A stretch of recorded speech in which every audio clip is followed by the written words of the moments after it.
y lo explico. Por ejemplo, Ujú. mira, la iglesia trata de educarte, de motivarte a que leas la Biblia, Claro. pero de acuerdo a la cosmovisión que ellos la ven. Condicionada. O sea, no de acuerdo a la inquietud que tú tengas. Ven acá, ¿y por qué aquí dice esto? Ellos no les gusta. Juan Wesley, yo estuve estudiando la vida de él y ese tipo me dio un tremendo susto cuando yo estudié, que cuando a él le empezaron a cerrar la puerta para predicar en la calle, un amigo le dijo, oye, yo tengo una solución. Olvídate de los púlpitos, vámonos para la calle a predicar. Y él dijo, no, es una falta de ética. ¿Cómo? La bienaventuranza. Y cuando él ve eso, que Jesús estaba en el monte y no en una iglesia y no en un altar, los ojos se le abrieron. ¿Por qué se le abrieron en ese momento? Porque hasta ese punto él estaba cegado en lo que la iglesia le decía. Aunque él leyera el verso, muchas veces pasa, aunque tú lees el verso, tu mente y tu consciente está esclavizado.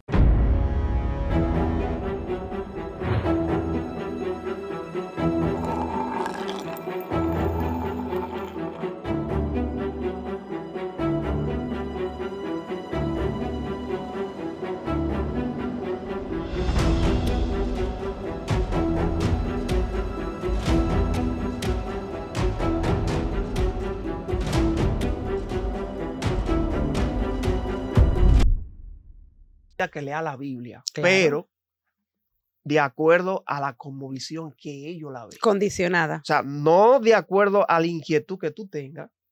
Ven acá, ¿y por qué aquí dice esto?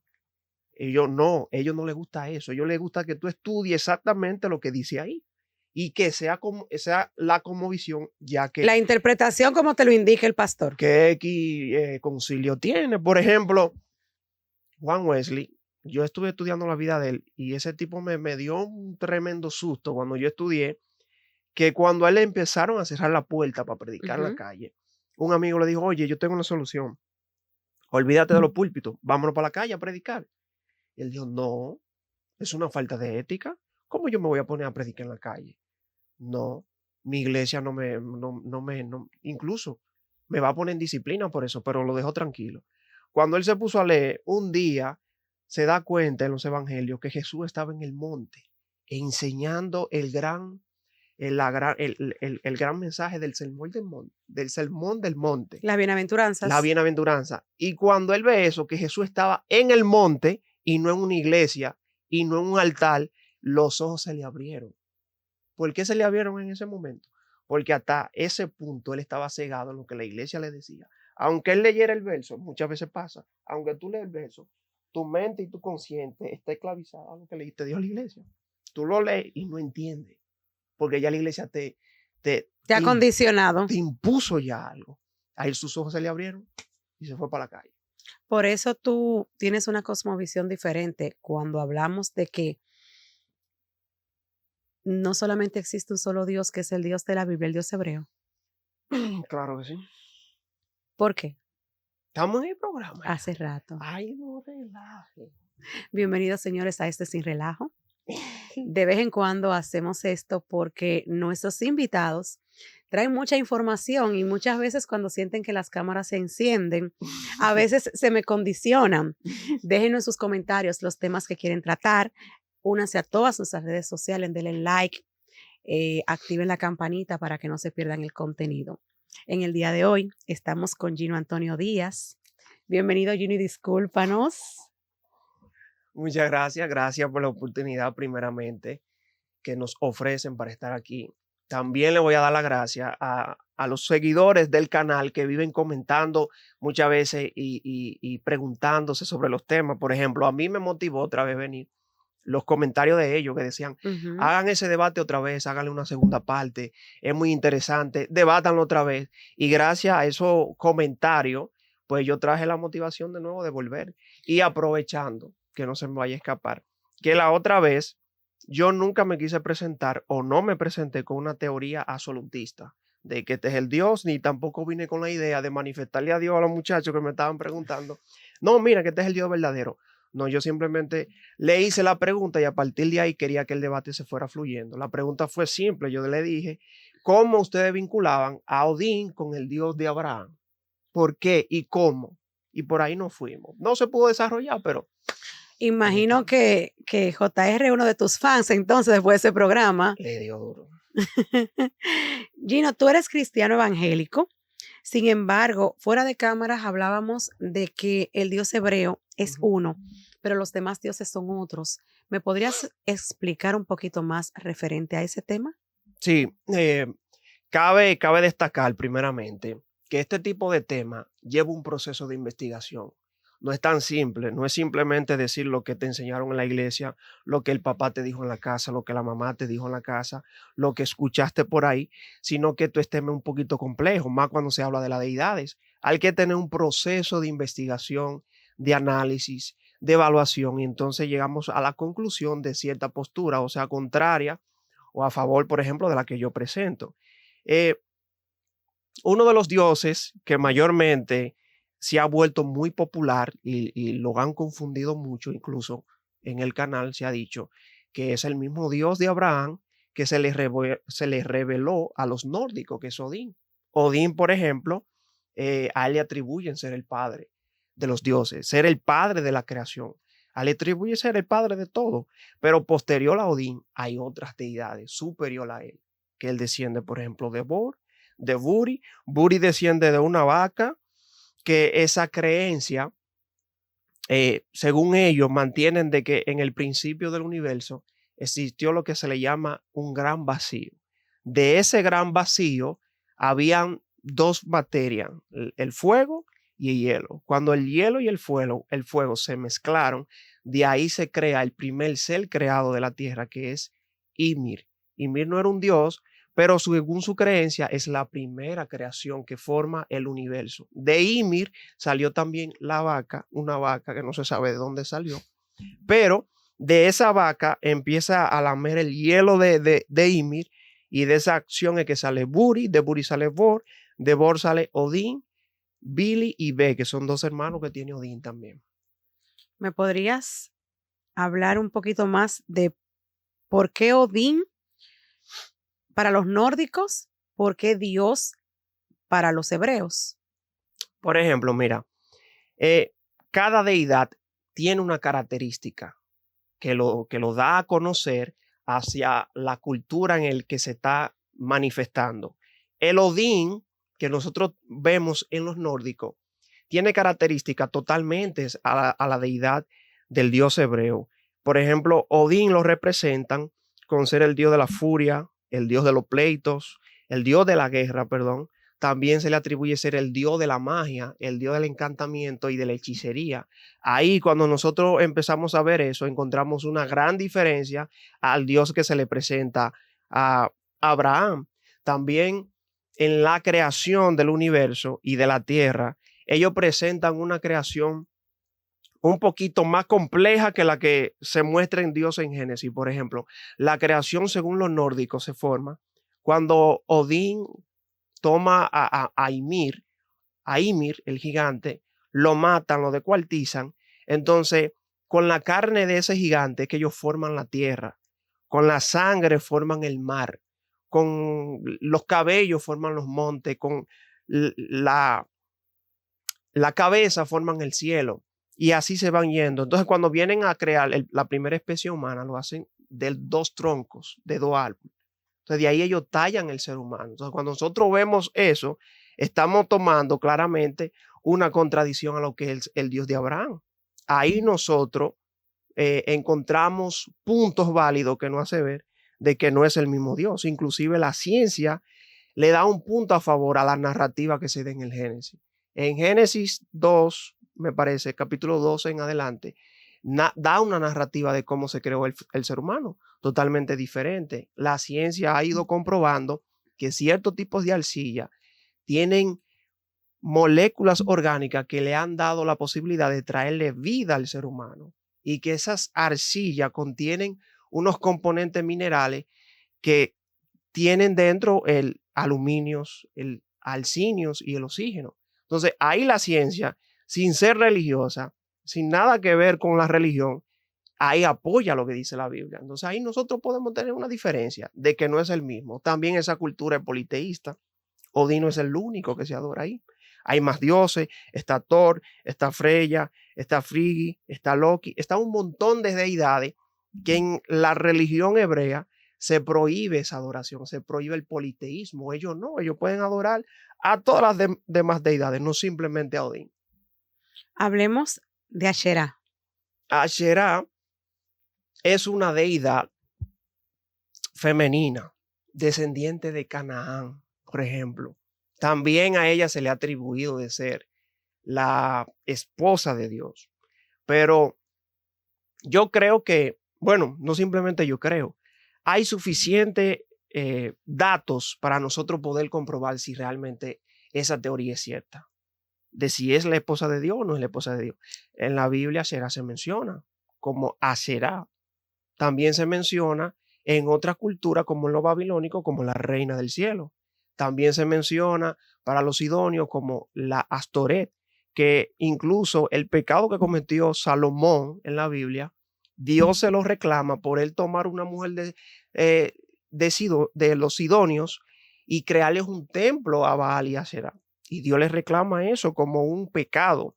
Entonces ahí nosotros nos damos cuenta realmente si es cierto de que esa teoría es la esposa de Dios o no es la esposa de Dios, porque vamos a suponer, si ella es la esposa de Dios, de manera lógica y razonable, un padre no le prohibiría a sus hijos que se comuniquen con su madre.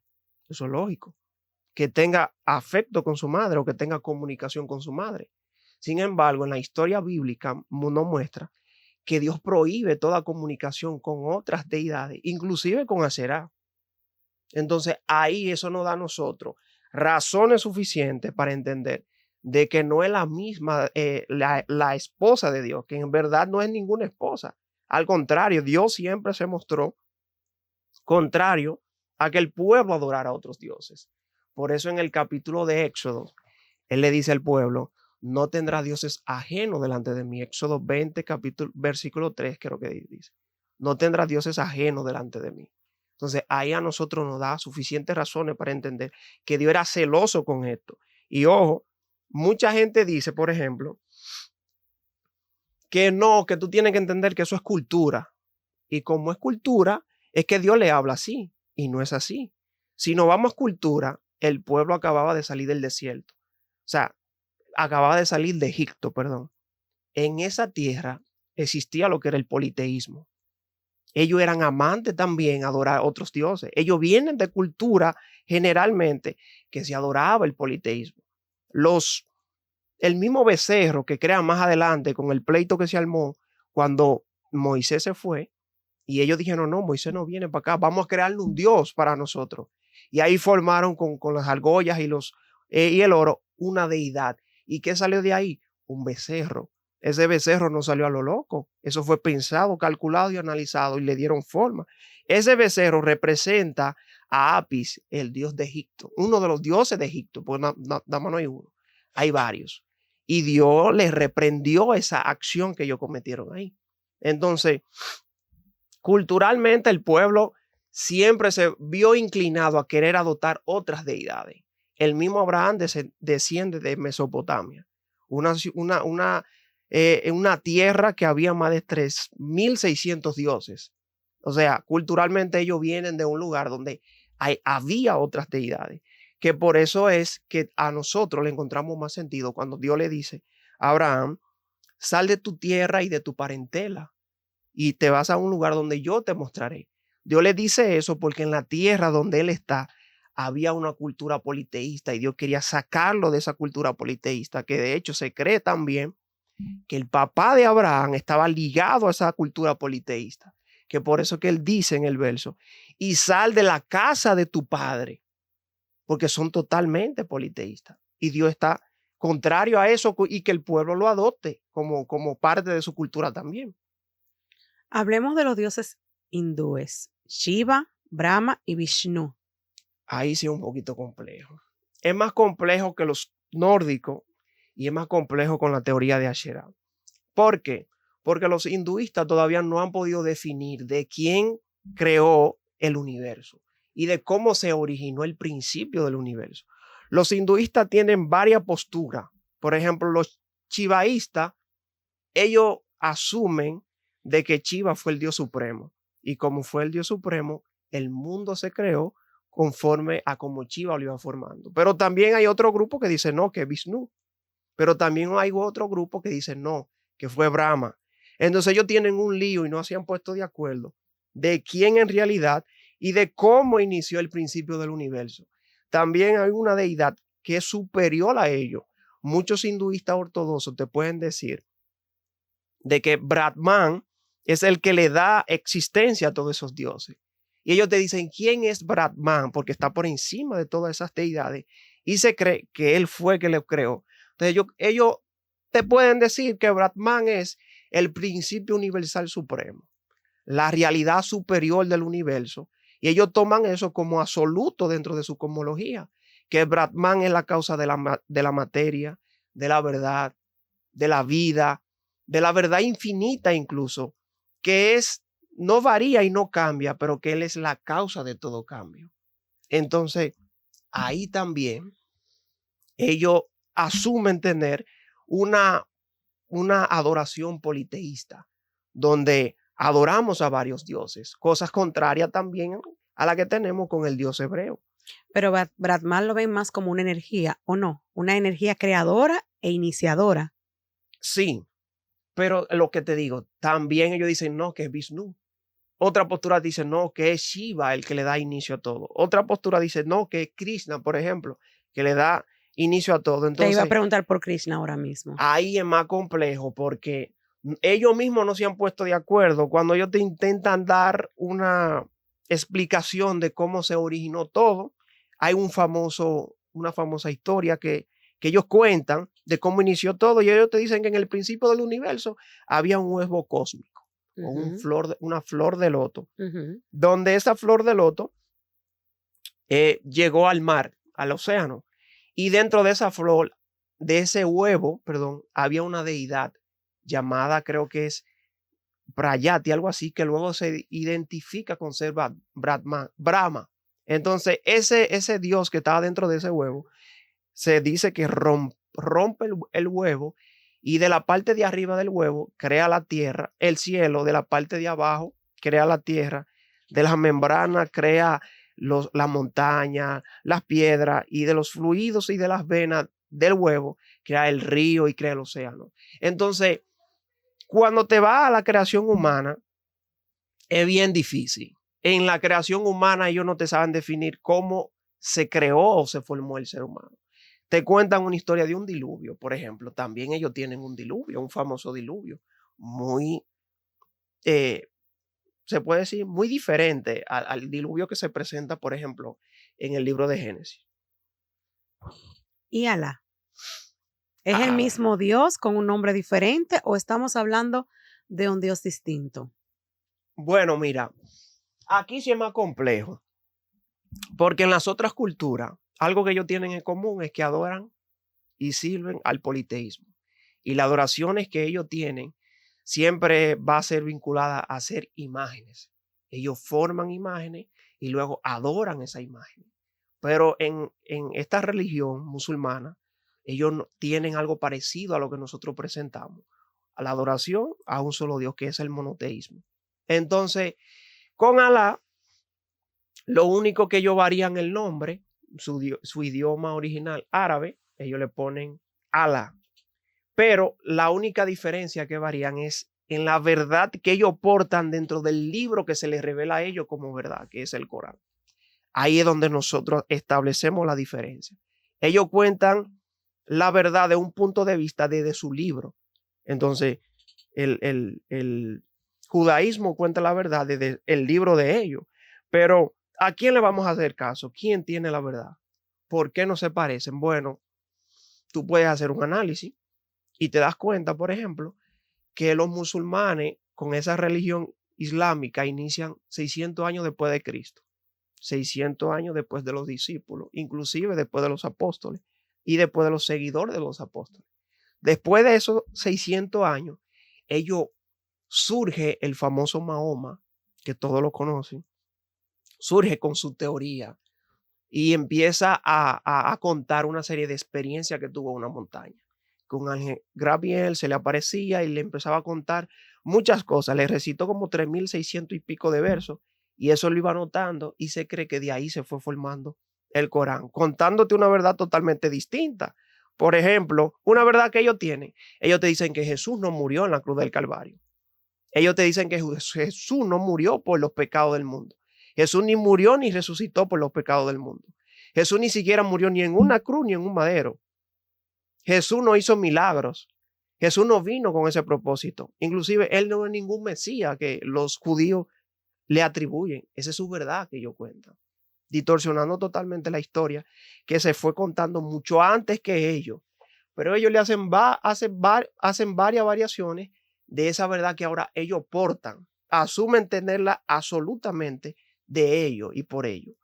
Inclusive en su libro, uno de los personajes que tiene más importancia es el mismo Mahoma. Jesús viene siendo para ellos, en palabra dominicana, un tumbapolvo. La famosa frase que Jesús le dice, Juan le dice a Jesús que detrás de mí viene uno que yo no seré digno de desatar la correa del sandal. Ese viene siendo Jesús delante de Mahoma. ¿No te parece que hay un símil entre la historia de Jesús y Mahoma, aunque en diferentes circunstancias? Sí, es muy parecida. Lo único, por ejemplo, también, que Mahoma inicia un ministerio después de los 40 años y se le empiezan a dar una serie de revelaciones de ángeles, de una verdad que es ya absoluta para él. Esa verdad él la va convirtiendo y la va promoviendo de manera colectiva. Pero la verdad no se le fue recibiendo muy grato, porque cuando él empieza a predicar incluso, a él le dicen, no lo aceptan, a él lo rechazan, incluso a él lo comparan con ser un judío que se convirtió, un musulmán que se convirtió al judaísmo y ahora viene predicándonos una verdad totalmente diferente. En cambio Jesús no, Jesús es totalmente diferente, inicia su ministerio a los 30 años, no viene con esos alegatos que da, por ejemplo, Mahoma, pero cambia el concepto de lo que dice Mahoma totalmente. Porque Mahoma contradice, por ejemplo, la muerte de Jesús y su resurrección y el perdón por los pecados. Mahoma contradice todo eso. Y su escritura del Corán también contradice todo eso. ¿En qué aspecto? En los aspectos el poder del perdón, por ejemplo, la remisión que Jesús vino a hacer no solamente por los judíos, sino por el mundo completo. Que esa es la diferencia, por ejemplo, que nosotros tenemos con el Dios de Abraham. Y es que Él se preocupa por el mundo, porque el mundo conozca a ese Dios. O sea, el mismo Jesús, por ejemplo, no predicó un Dios único simplemente para los judíos. Incluso cuando Él se va, uno de los mandatos que le da a sus 11 discípulos fue ir y predicar este evangelio, enseñando lo que yo les enseñé a todas partes del mundo. O sea, la idea de Jesús también era que el mundo conociera lo que Él hizo y que glorificaran a Dios a través de esa obra milagrosa o remisora que le llaman así. O sea, Jesús. ¿Y Mahoma? Mahoma, totalmente diferente. ¿Qué predicaba Mahoma? Me hablabas del perdón. Sí. ¿El Corán habla qué sobre el perdón? El Corán menciona partes coherentes que tú la puedes leer y puedes aceptarla también. Pero ahí es donde nosotros, hay como una frase que le llaman, se me olvidó el nombre, una frase que dice, dame 9 verdad y méteme una mentira y con eso te engaño. Entonces es fácil meterte varias verdades que tú ya la vayas aceptando, te vayas familiarizando con ella, la vayas recibiendo y dentro de esas verdades te voy metiendo la mentira sin que tú te des cuenta. Krishna, Mahoma, Buda y Jesús. Hay algunos escritos que establecen un parecido y que hay variaciones respecto a la cultura. ¿Qué tienes que decirme sobre eso? Variaciones, para ser más específico, ¿en qué sentido? simplemente en los lugares en donde se desarrollaron cada uno. Por eso quizás hay diferencias. ¿Qué opinas tú de esa teoría?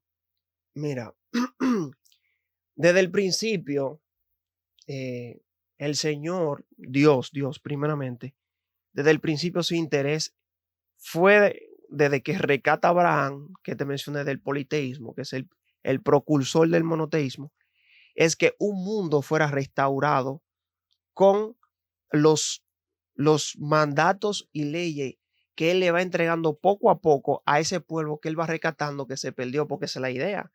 La idea es rescatar un ser humano caído y perdido. Entonces, para rescatarlo de ahí, estamos hablando de que, aparte de estar caído, crea su cultura, crea sus leyes, crea sus reglamentos.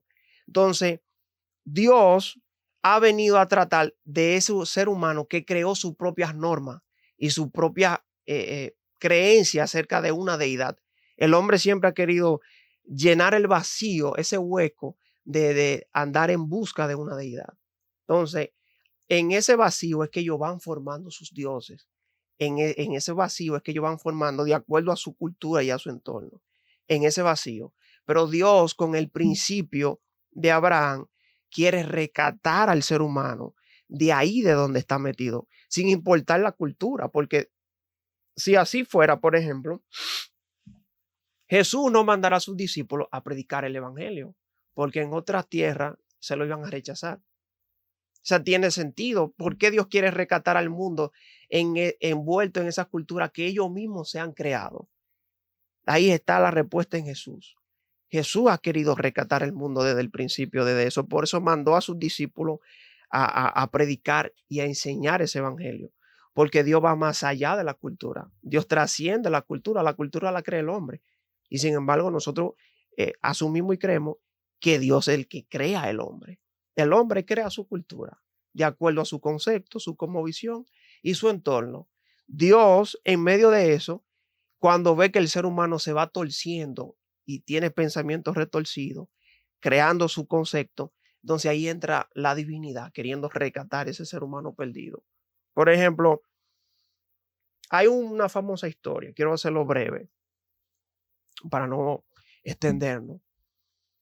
En Mesopotamia se dio una historia muy particular y muy fuerte que a mí me gustó bastante. Y es que en esa tierra politeísta nace un niño de una familia que adoraban a muchas deidades y los abuelos de ese niño adoraban a un solo Dios. ¿Cuál era el nombre? El Dios no conocido, pero se adoraba a ese Dios. La diferencia es que ese Dios no conocido no se le adoraba con imágenes, no se le adoraba con ofrendas, no se le adoraba poniéndolo en una mesa. Era totalmente diferente. Se armó una guerra en la tierra, al niño lo tuvieron que mandar para donde los abuelos y después de 15 años el niño vuelve. Ya el niño adopta la creencia de los abuelos de la adoración a un solo Dios. Cuando él entra a la casa de sus padres y los familiares, él se encuentra con estas deidades que sus padres adoran, su madre adoran, los tíos adoran y todos adoran. Entonces eso le choca a él particularmente. Ahí el niño ignorante a eso le pregunta a la mamá, ve acá, ¿por qué mi papá tiene una sala llena de deidades? ¿Qué son esas deidades? Y él dice, mira, no te metas con eso. Esas son las deidades de tu padre que le han ayudado a crecer y a desarrollarse y a tener mucho ganado. No te metas con eso. Esas son las deidades de tu padre. Yo soy tú también me uno a eso. El niño curioso le dice un día, mamá, yo quiero llevarle una ofrenda a esos dioses. Él le dice, ok, prepárame un banquete, que mañana tempranito voy y le llevo esa ofrenda. Así mismo la mamá lo hizo, le preparó una ofrenda bien chula, bien bonita, y él fue y se la llevó tempranito a los dioses de su padre. Se la puso ahí. Cuando media hora después, él vuelve, encuentra la comida intacta. Él dice, wow, ¿qué pasó? Seguro que no soy sal. Déjame ver si la hacemos de nuevo. Se lleva la comida a la bota, le dice, mamá, prepárame otro banquete, pero bájale un poquito a la sal, no le pongas mucha sal. Así mismo lo hizo la madre. Fue y le llevó el banquete. Media hora después, vigila el banquete y el banquete está intacto, no se mueve, no ha pasado nada. Dice, wow, yo creo que quedó sabrino, no le gustaron a los dioses. ¿Qué hago? Pues, se lleva otra vez el banquete y lo bota. Le dice, mamá, voy a traerte un ternero. Hazme lo mejor que tú puedas hacer con ese ternero. Prepáramelo bien. No me lo dejes ni bajito de sal ni subido. Entre dos. Pero que no quede ni alto ni bajo. Así mismo lo hizo. Al otro día fue y le llevó ese banquete tempranito. Media hora después, él volvió y vio que ese banquete estaba igual. Y yo lo voy a arreglar ahora. Salió corriendo, buscó un balo y empezó a darle batazo a todas las deidades. ¡Pam, pam! Y explotó todas las deidades que estaban ahí. Había uno que era el más grande, que tenía su mano extendida. A ese viene y le coloca el palo, ¿cho? Y se va y le deja la comida ahí. Cuando el papá viene, tremendo desorden que hubo. El papá se sorprendió, le dio casi un ataque. Pero, ¿qué fue lo que pasó aquí? Llega enojado. Llama a la madre. Mire qué fue lo que pasó en esta habitación, que veo todos los dioses derribados. Y dice, ay, Dios mío, ¿y esa comida? No, pero que esa comida yo se lo di a nuestro hijo y él la traía aquí. Yo pensaba que él no tenía ninguna intenciones malas. Pero tráeme ese muchacho. Yo quiero ver a hablar con ese muchacho. Llama el muchacho. Dice, ¿qué fue lo que tú hiciste con esto?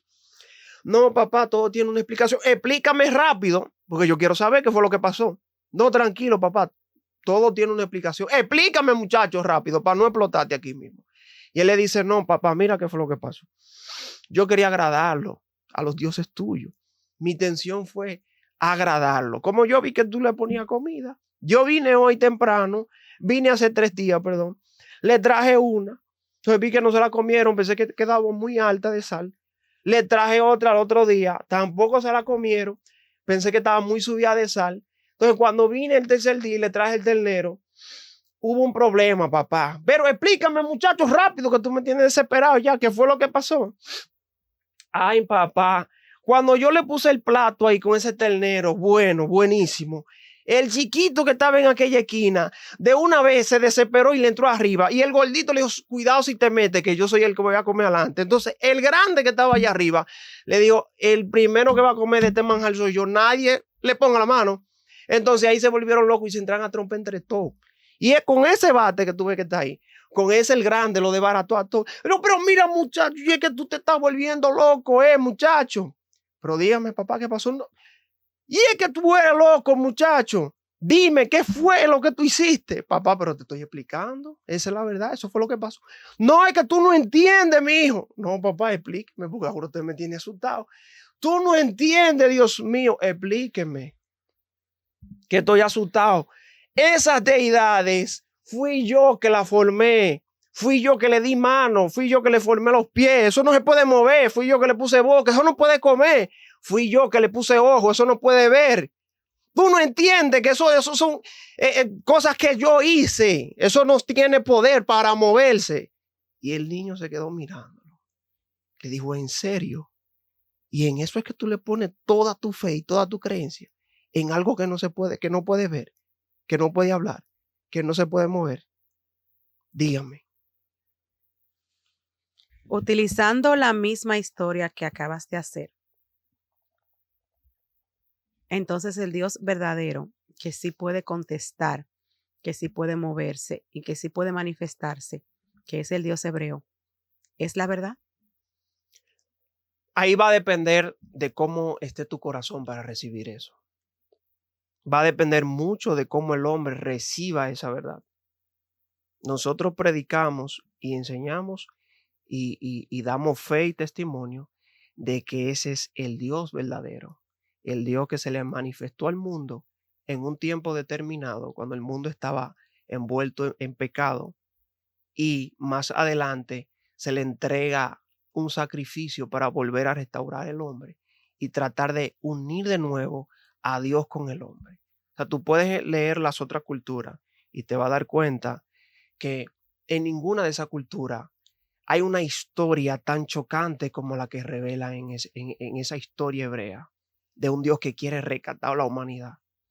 Tú te puedes dar cuenta que en las otras culturas lo que hay más diversión, entretenimiento, pleitos y guerra. Y en esta hay también. Sin embargo, en esta se muestra desde el principio al fin,